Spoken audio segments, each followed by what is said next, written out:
Welcome back to Champion News Talk Radio, brought to you by championnews.net. This is Carol Parisi. Our founder, Jack Roser, and myself have Charlie Kirk with Turning Point USA.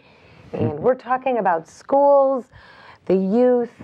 We even had a little mini discussion on the single-payer school system that's like our single-payer healthcare system, which is the ultimate goal of Obamacare with a K. I was listening. Charlie, what got you involved in all this? What made you, I mean, come on.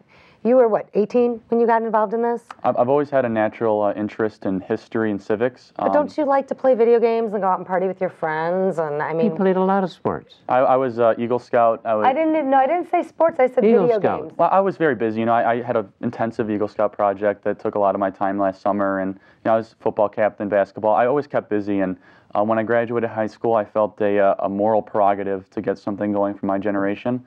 And that's what I've done. I've put all my resources and time and put college off to the side for right now, just so I can get an organization that I believe young people can gravitate towards, that they feel is, like you were saying earlier, the cool thing. You know, like basketball's fun. Who doesn't love basketball? Who doesn't love Frisbee? That's the thing we're trying to create, the culture of cool historical values that made this country great. And as far as me, I'm loving every minute of it. Well, how do you feel about the class warfare that this president is perpetrating on Mitt Romney, the rich guy?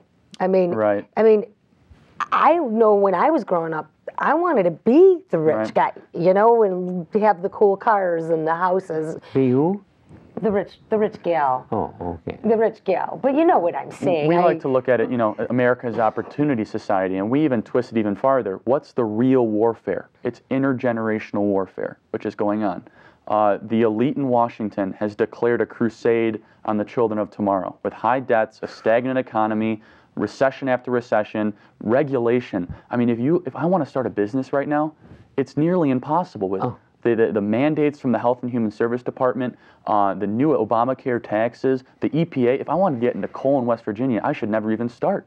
I mean, if anybody in my generation wants to start a business, first of all, they're going to have to pay off the debt that's being handed to them by the other generation. So we look at, you know, of course there's a lot of class warfare, but there's also intergenerational warfare. It's the older put against the young. And when it comes to, you know, Washington right now, they have no problem spending their children's money away, which is unfortunate. It's unconscionable. This business of debt, like Obama's spinning off by the trillions, that's an incomprehensible number. It really is. It's the biggest number ever. I started the business I've got, which is now about a $100 million a year business. I started it with just $5,000. Wow. And I never borrowed. That is amazing. That should be applauded, yeah. I had some suppliers that waited a little bit to be paid on occasion, but we'd had experience with each other and trusted each other, and they did carry me some, but I never borrowed. And I found the biggest gains I made in business were in 3 depressions along the way of the 50 years that was ago. That when depressions came along, I gained on my competitors. Right. I mean, people like GE and Minneapolis Honeywell and Controls Corporation of America and really big companies. And I was making things that electrical controls and so forth. And I gained on them. Particularly, there was a time when the F-15 fighter was being designed. That's a few years back. But my big competitors would not design the switches that McDonnell Douglas wanted, redundantly safe switches for that airplane.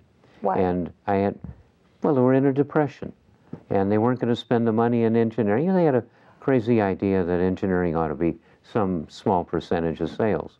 So our sales guy that was calling McDonnell brought these opportunities to us, and we designed 5 new switches for aircraft that went into the Cobra grip that goes in a fighter airplane. Wow. And we're building that grip to this day. Wow. But we designed 5 special switches that were redundantly safe.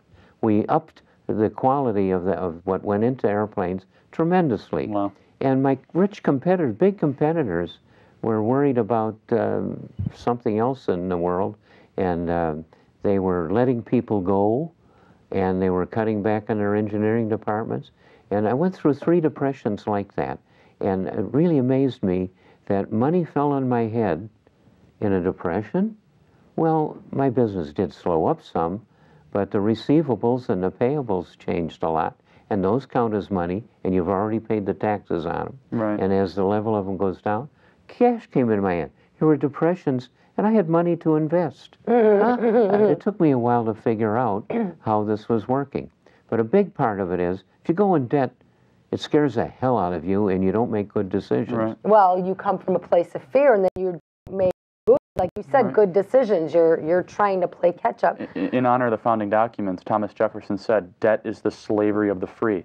It makes a free country less able to pursue their happiness. Absolutely. And we are tied to something that you never had the right to vote for, and that's immoral. Morality is taught to you from a young age in school system, or it's supposed to be, right? You should not steal from your classmate. You shouldn't take their crayon. You shouldn't punch your classmate. That's immoral. But let's look at what Washington's doing right now. They're stealing from future generations, and they're doing a lot more than punching. They're pulverizing future generations. They will never be able to succeed with the amount of debt that's putting on my generation's shoulder. Is that your biggest concern, is the debt? What do you It's think? one of our big mantras. I would say that we don't have one issue, but that's the thing that we believe is a universal, What are your relevant. three big issues you the think? debt and deficit, Okay. capitalism is moral and capitalism is right for this country, and education. Education is extremely important. I don't put a percentage over one or the other. We attack three or go towards three with equal importance. Education, meaning public education system, or right to choose any type of education? Right to choose any type of education, transparency in our You're educational talking system. about the market, where That's we make exactly right. decisions